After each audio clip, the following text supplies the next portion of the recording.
So very good evening to all of you. Today we are present again here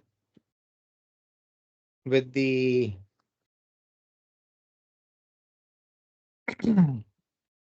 next uh, continuation of our this English Organon series. So last time we have done till aphorism 29.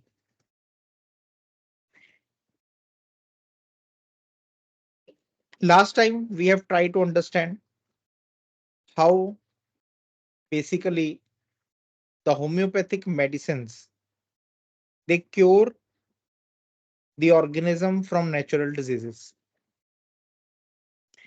We have understood the therapeutic law of cure. Today we will continue the same thing next in the aphorisms from 30 to 35 we'll do today, where Dr. Hahnemann has given two or three scenarios to make us understand that what is the difference between the natural disease, how it affects the body, and the difference between the medicinal disease, the artificial medicinal disease which is produced by the medicine. So what is the difference between them, how they act, and in the next class we will discuss about again three or four different scenarios where the similar or dissimilar diseases basically meet. So we'll start with our today's part.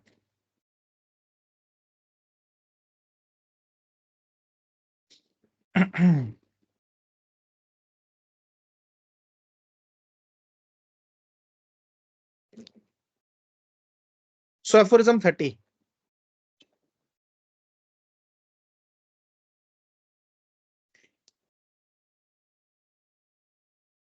The human body appears to admit of being much more powerfully affected in its health by medicines, partly because we have the regulation of the dose in our own power, then by the natural morbid stimuli. For natural diseases are cured and overcome by suitable medicines. So Dr. Hahnemann is telling us that the human body, this organism, it appears that the medicines, whichever medicines we give, whichever medicines are administered to the human body, to the human organism, they have a greater power to affect, a greater power to do something, to do an action in the body as compared to the natural morbid stimuli, as compared to the natural diseases. Some natural stimuli is coming. For example, there is cold in the, so it does not affect everyone. The cold atmosphere, it is a natural morbid stimuli, but it will not affect everyone. It does not have the power to produce a change in the health of anyone who is present there. So Dr. Hahnemann is saying that, but on the contrary, the medicines, like in the coming aphorisms also, Dr. Hahnemann will say that medicines have the power to affect each and every human body, each and every human being, each and every organism. So partly because we have the regulation of the dose, because we have that how much dose is to be given, that is in our power. The natural stimuli is not like the how much power is to be given, it is not in the control. So for natural diseases are cured and overcome by suitable medicine. So from this also it comes to the logical mind that the natural diseases can be cured and overcome by the suitable medicines. What will be the suitable medicines, that we will go in the coming aphorisms, that what are the suitable medicines. But for once we can understand this thing, that the human body, it is more malleable, it is more docile to be affected by the medicines as compared to the natural morbid stimuli. Dr. Hahnemann will take two examples in the coming two aphorisms. So aphorism 31, the inimical forces. Inimical forces means disease producing forces, partly psychical, partly physical. Some which are coming from the psyche and some which are coming from the physical world, to which our terrestrial existence is exposed, to which we are always exposed, to which our organism is always exposed, is in contact with. which are termed morbific noxious agents, and we call them disease producing agents, do not possess the power of morbidly deranging the health of man unconditionally. So all these inimical forces, which are partly psychical, coming from the psyche, some are coming from the physical world, from the outside world, from our surroundings, they basically do not possess the power of deranging the health of man. They do not possess the power of producing disease. They do not have the power to alter or change the health of the man unconditionally. There has to be some conditions for them to act. But we are made ill by them only when our organism is sufficiently disposed and susceptible to the attack of morbific cause that may be present. They can only affect us. Cold can only affect us. Heat can only affect us. The rainy weather can affect us. The anger or the insult can only affect us if we are already disposed and susceptible to that kind of attack. So if you are ready, if the organism is already ready and then a stimulus comes, then it can affect. But if the organism is not susceptible, is not disposed, so even at that time, if the stimuluses are coming, the health will not be affected. Okay. And to be altered in its health, dearranged, and made to undergo abnormal sensations and functions. And when we are susceptible, we are disposed, and the stimulus is caused, then the health is altered, it is deranged, and the organism is made to undergo different kind of sensations, and the functions they can get altered. So hence they do not produce disease in everyone and nor at all times. So these kind of inimical forces, these kind of stimuluses, they do not produce disease in everyone. So the cold, it will not affect everyone. The heat, it will not affect everyone.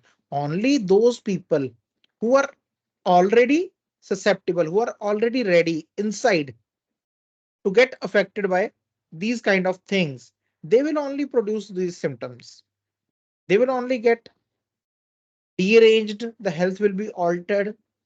And also, even if, like, for example, last year I was affected by cold, so it is not necessary that this year I will be affected by cold.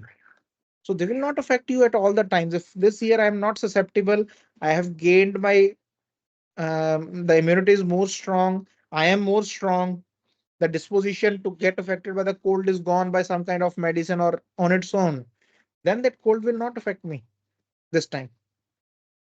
So these inimical forces, they do not produce in everyone nor at all times. So from here only we can get this understanding, so that all these forces, they do not possess that power of dearranging the health of man without any cause. And there has to be something already present in the organism. Only then these things can affect us. So there is a footnote to Aphorism 31. When I call disease a derangement of man's state of health. So Dr. Heyman is saying that whenever I'm calling that disease is basically a derangement of health. Whenever the health is deranged, some symptoms are produced, and we call that a disease. I am far from wishing thereby to give a hyper physical explanation of the internal nature of diseases generally. He's saying that I'm just calling it derangement of health, but I'm not giving any explanation of how the disease is producing or progressing internally, or of any case of disease in particular. He's saying that I am not giving any explanation about how the internal natural disease. He's saying that I'm not giving any explanation, any theory about this thing. It is only intended by this expression. Which expression? This derangement of man's state of health. He said that I only mean by this expression whenever I use it is what it can be proved diseases are not and cannot be, that they are not mechanical or chemical alterations of the material substance of the body. He said that by this I only want to tell you that these diseases which are produced, they are not because of some mechanical or chemical alterations.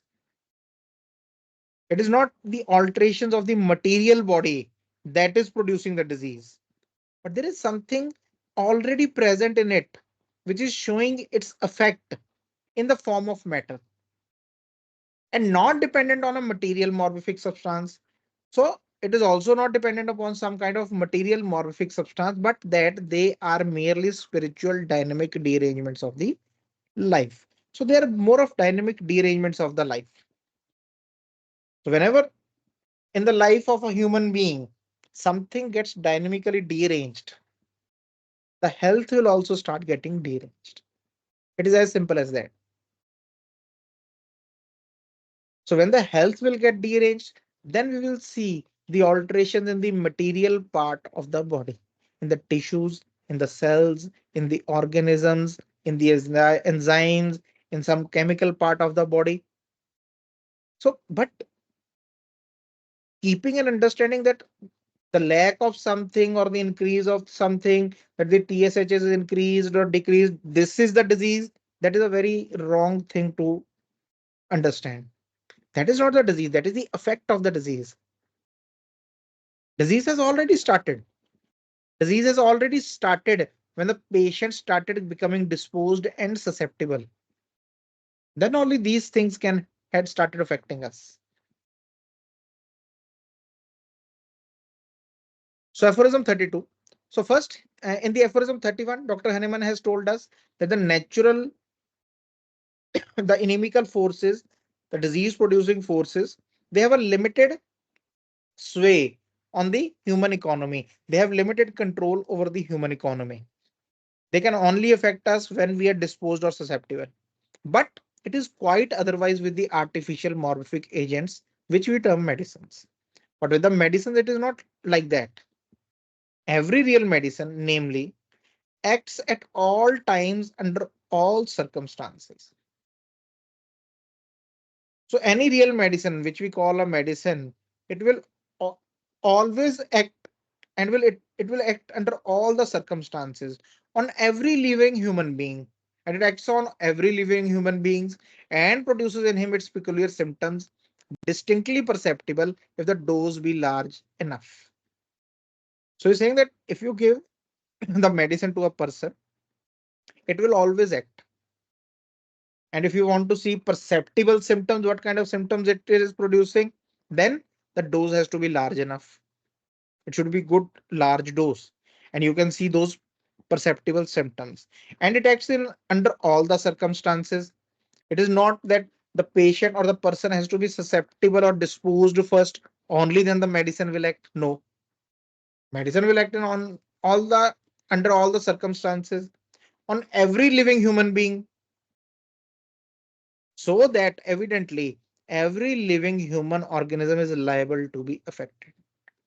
So every human being is basically liable, ready to be affected by the medicines, and as it were, inoculated with the medicinal disease at all the times and absolutely unconditionally, which, as before said, is by no means the case with the natural disease.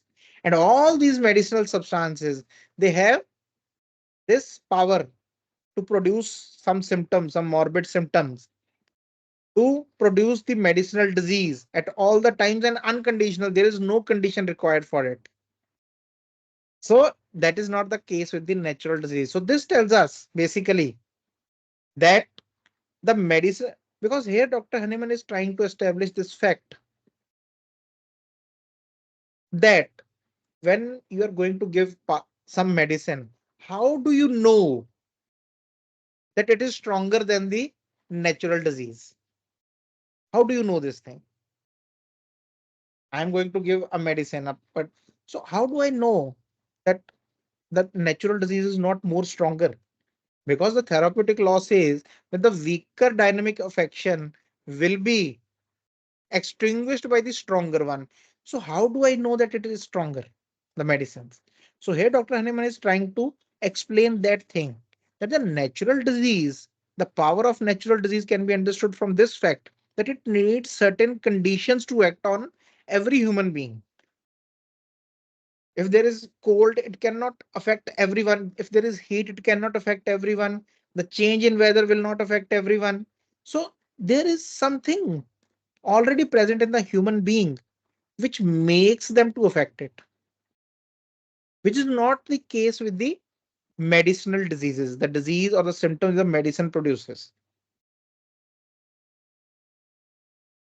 So when the medicine is given in any human being, it will start showing its symptoms. It will start showing its effect. So from there, we can make this out that the medicinal power is much, much more stronger than the power of the naturally occurring disease.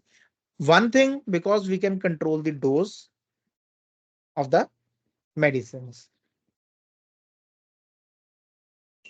So aphorism 33, in accordance with this fact, it is undeniably shown by all experience that the living human organism is much more disposed and has a greater liability to be acted on and to have its health deranged by medicinal powers than by morbific noxious agents and infectious miasms, or in other words, that the morbific noxious agents possess a power of morbidly deranging man's health that is subordinate and conditional, often very conditional.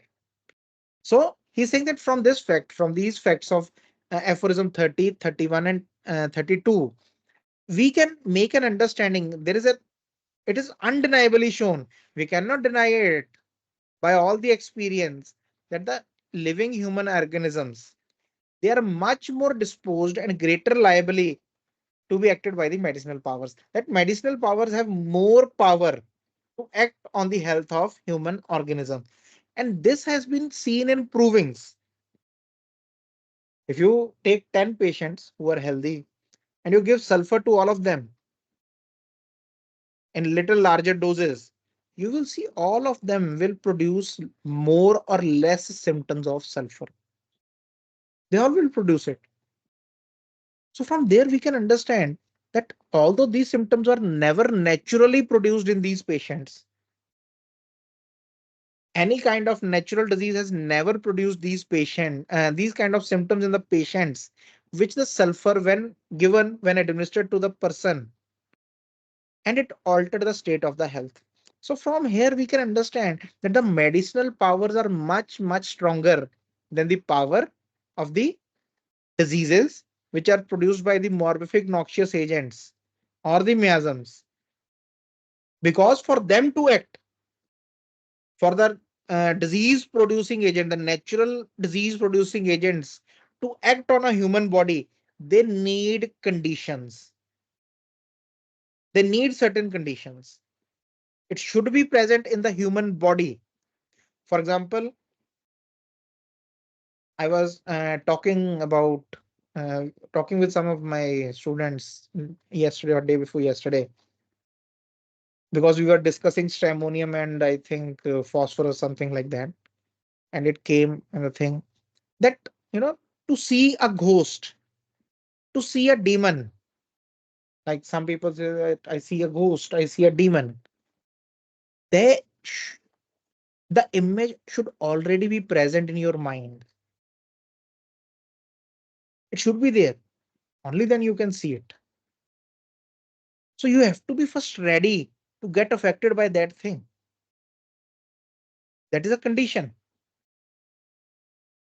Otherwise, that is the reason why many people don't see or believe in ghosts, and many people they believe in ghosts and they see them also. So until and unless that image is not already present, I am not already conditioned or susceptible to be affected by that thing. That thing can never affect me. So these kind of things, either psychic or the physical, if they have to affect us, it is very conditional. While medicinal agents have an absolute unconditional power. The medicinal agents, they have unconditional power, greatly superior to the former. So from here, Dr. Hanuman says that we can very easily understand that the medicinal power is always in all the cases, on all the conditions, greater than the power of the natural diseases which the people are suffering from. So there is a footnote to aphorism 33. A striking fact in corroboration of this is that whilst previously to the year 1801, when the smooth scarlatina of Sydenham still occasionally prevailed epidemically among children, it attacked without exception all the children who had escaped it in a former epidemic. So he's saying that to corroborate this thing which I am telling in these aphorisms, to more add to it, to give a new example to it, that before 1801, when the smooth scarlatina, this epidemic was going on in the Sydenham. So this used to prevail epidemically among children. It would attack without exception. Okay, all the children who escaped the previous epidemic. So all the children who were not affected in the previous epidemic. So when a new epidemic will come, it will be all those children will be attacked by this smooth scarlatina of Sydenham. So in a similar epidemic which I witnessed, which Dr. Hahnemann witnessed in Coinslutter, on the contrary, all the children who took in time a very small dose of belladonna remained unaffected by this highly infectious infantile disease. So he said that there was an epidemic which I witnessed, and to the contrary to this, that all the children who took small doses of belladonna, they did not had this scarlatina. So he says that from here we can understand that medicines, if medicines can protect from a disease that is raging around, so this medicine, this belladonna protected all those children from the disease which was going all over at that time, they must possess a vastly superior power of affecting our vital force. So he said that from this only we can understand that there was this natural disease going on in the epidemic. Every child was getting affected by it. But those children who got belladonna in time, they remain unaffected by this disease. So he said that from here we can see that which power is more stronger, the disease power, the natural disease power, or the power of the medicines. Okay, so from all these things, we can come to this conclusion that the power of medicine is always superior to the power of disease, to the natural power of disease. So, aphorism 34, the greater strength of the artificial disease producible by the medicines is, however, not the sole cause of their power to cure natural disease. Now, we come to the second part. He says that this greater strength of the medicinal medicines, it is not the sole cause, it is not the only cause how they cure the natural diseases. But there is something more to it. What is it is, in order that they may affect a cure, it is before all things requisite that they should be capable of producing in the human body an artificial disease as similar as possible to the disease to be cured, in order by means of this similarity. It says that only the greater power of the medicine is not enough. The medicine should be also similar to what it is going to cure. There has to be similarity also. The symptoms should be similar. If it has a capable of producing a similar stronger disease, similar stronger medicinal disease, then only it can replace the natural morbid disease. So similarity conjoined with its somewhat greater strength to substitute themselves for the natural morbid affection. Only then it can substitute themselves for the natural morbid affection and thereby deprive the later of all influence upon the vital force. And then only it can replace the natural disease, and the natural disease will then have no influence over the vital force. This is so true that no previously existing disease can be cured even by nature herself by the accession of a new dissimilar disease. He's saying that even the nature herself, it cannot cure any disease if it is not similar. It cannot cure the disease with a dissimilar disease. He will talk about the certain examples from aphorism 37 onwards, 36 onwards, I think, 36 or 37 onwards. So where he will give you the example that many times the nature has produced some disease, that some disease has come naturally to a patient, which has removed some older disease, extinguished some older disease, because that natural occurring disease was basically similar to what was going on. Right? So we will go in detail in it when we will reach those aphorisms. So be it ever so strong, even if the dissimilar disease is very strong, just as little can it be cured by medical treatment with drugs which are incapable of producing a similar morbid condition in the healthy body. So even if your medicine is very strong, the strength is greater, but if you're giving it on a base of dissimilar disease and you're giving the opposite part, if there is a, uh problem of headache, sorry, there's a problem of, kind of, okay, headache, and you're giving medicine which does not have headache in it or has the tendency of which is opposite to it, then it cannot cure or extinguish that disease. So only the strength of the disease is not important. The medicinal power to cure also lies with the similarity to the disease. So when both these things are there, it is stronger than the disease, it is similar to the disease, then it is the medicine's power to cure, basically. In order to illustrate this, we shall consider in three different cases as well what happens in nature when two dissimilar natural diseases meet together in one person, as also the result of the ordinary medical treatment of diseases with unsuitable allopathic drugs which are incapable of producing an artificial morbid condition similar to the disease to be cured. So he's saying that in three different cases, in three different parts, we will try to understand what happens in nature when the two dissimilar natural diseases will come together. Because this is the same thing which is happening in the medical treatment when the unsuitable drugs are given, which are basically dissimilar to the condition already present, whereby it will appear that even nature herself is unable to remove a dissimilar disease already present by one that is unhomeopathic. Even the nature, if it produces naturally some dissimilar disease, which is unhomeopathic, it cannot remove the older one which is already present there, even though it be stronger. Just as little is the unhomeopathic employment of even the strongest medicines ever capable of curing any disease. So even the medicines are strongest. You have the strongest of the medicines, but if you are employing them unhomeopathically, they will not be capable of curing any disease whatsoever.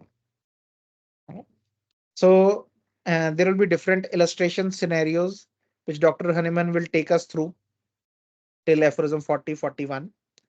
So it is they are long aphorisms. So we might not be able to do it today. So we will have to stop here and we will do with that the next Wednesday. But till now, we have to understand from these aphorisms is that basically the power of medicine is always stronger than the power of natural disease. That is why we call it medicine. That is why we call it remedy. Because whenever you have to cure someone, whenever you have to affect someone with your medicine, so that is a problem with the allopathic medicines. What is the problem is we measure the quantity, we measure the power of medicine materially. Materially, how we measure the power is in milligrams, in micrograms, means in material part in some quantity. So what happens is when some disease comes, like for example, there is a tendency of migraine in a patient. So some power, some milligram of the medicine is always given to the patient. So after some time, and it starts affecting also the patient. But after some time, it is seen that the same medicine, same quantity, same power, it stops affecting the patient.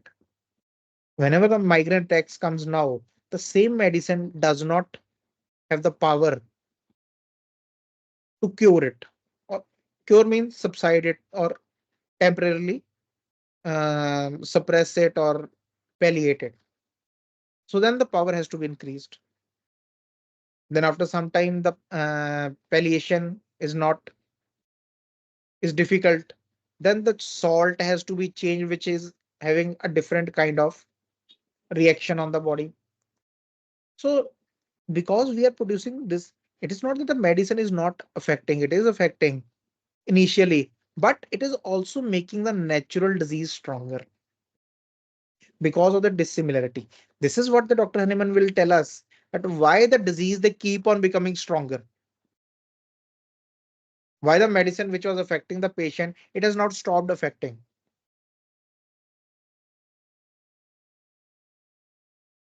Okay, so we will discuss all those scenarios in the uh,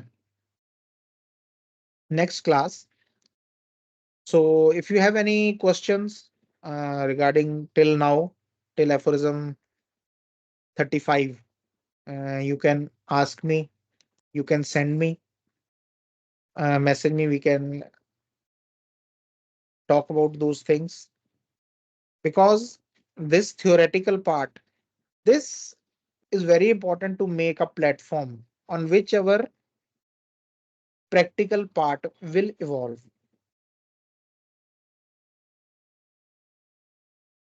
So you can send me in between questions if you have any regarding all these things, and we can go through in the next class. So till then, thank you. Thank you so much. Have a very good day. Have a very good night. Thank you. Thank you.